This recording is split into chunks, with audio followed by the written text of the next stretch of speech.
Yes, I'm Professor John Obineche from the Department of Religious and Cultural Studies of the University of Port Harcourt, and my field area, I'm a professor of church history. And this course is on Christianity, origin, general history, and basic teachings. The origin and basic teachings of Christianity. And in the first segment of our course, we are talking about the factors that prepared the way for the rise and growth of Christianity. And we have mentioned a lot of them. We stopped at the synagogue, as the center of worship among those in diaspora. The Jews had two major areas of synagogue, while the temple was basically for those Jews that were already there in Palestine, in Jerusalem. Those in diaspora, as I said earlier, they carried along their religion, they carried along their culture, and they established synagogues, and synagogue became the center of worship. Even though in some aspects it can be used for legislative purposes, as judicial purposes, but it became a center of worship among the Jews in diaspora. Then another factor there is the Jewish poetry. The Jewish poetry, like hymns and psalms, were used for Christian worship. The Jewish time, the Jewish hymns, the Jewish poetry, they were also used. Remember a time when the Jews, as we see in Psalm 137, the popular psalm, and it's a popular hymn, by the rivers of Babylon, there we sat down and wept when we remember Zion. The Jews, the Babylonians captured the Jews, they conquered the Jews, and they were carrying them, the remnant, as captives. They were carrying the able-bodied people as captives, and as they were marching them with the soldiers were marching them on, probably in chains, maybe handcuffs and things like that. And when they got to the river of Babylon, as the Bible captures it, I imagine the soldiers will always be who they are. They started cajoling the Jews. They were there to rest, where everybody rests and drink water and other things. We should not mistake it to be like our civilized time, when we have taps and other things, highways and other things. But at their own level, they reached there. The Babylonian soldiers started cajoling them. You used to sing some songs you use in worshiping your gods, and now your gods were there in Israel when we captured you and took everything from your temple. Can you sing some of the songs that you were used to singing to worship your gods? And then according to that Psalm 137, the Jewish poetry, the Jewish hymns, and of course the psalms, they were used in Christian worship. These things prepared the way even for the coming of Christianity, because they were part and parcel of the worship in Judaism, part of the Judaistic worship of the Jews. Then after that, we also have the influence of the Greek or Hellenistic thought and culture. Hellenistic culture we are talking about is like the Greek language and philosophy, the Greek ideas, the Greek way of living, the Greek way of handling things. And we should remember one of the reasons here, as we are explaining, Christianity came, Jesus was born under the leadership, the administration of the Roman government. But Greek was the language. The Romans were good at administration.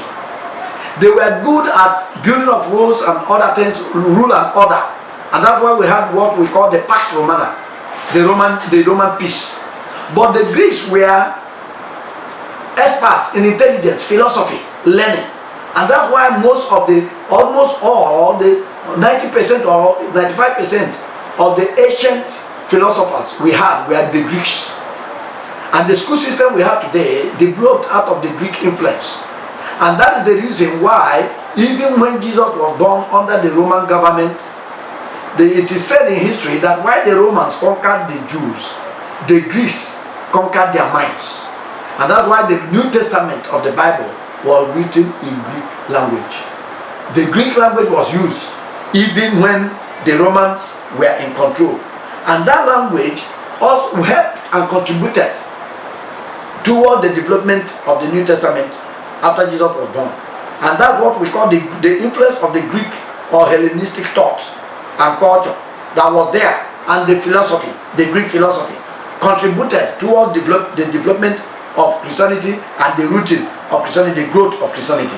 And then maybe the last there, or one of the influences there again, is the Greek mysteries and Oriental religions. the Greek mysteries and Oriental religions, men needed a religious, the religion that will be deeper than philosophy, to Greek mysteries, sacred rites revealed only to members.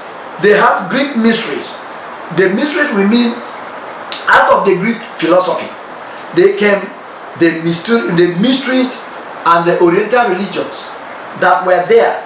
And so when the people felt that they needed a religion that will be deeper than philosophy, that they will now use and combat and then have that. So because of this, the mysteries of Asian origins, they were of Asian origins, and that was a sacramental character in nature.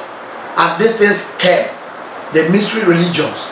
And remember that mysticism or mystery is part and parcel of every religion. There are some spiritually inexplicable and unexplainable issues in Christianity. It appears in religion, in Islam. It appears in many religions. I could remember maybe as a pastor, one day one of my parishioners, an old woman in a village, just asked me, Pastor, this God we're talking about, who born God, who is the Father of God? There are many mysteries.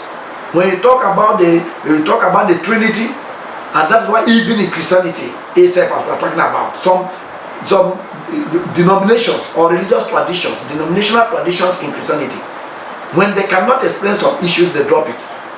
Some denominations don't like the idea of the Trinity, because if you see the Trinity, even though it does not appear in the Bible, but it's implied. How can one God become three?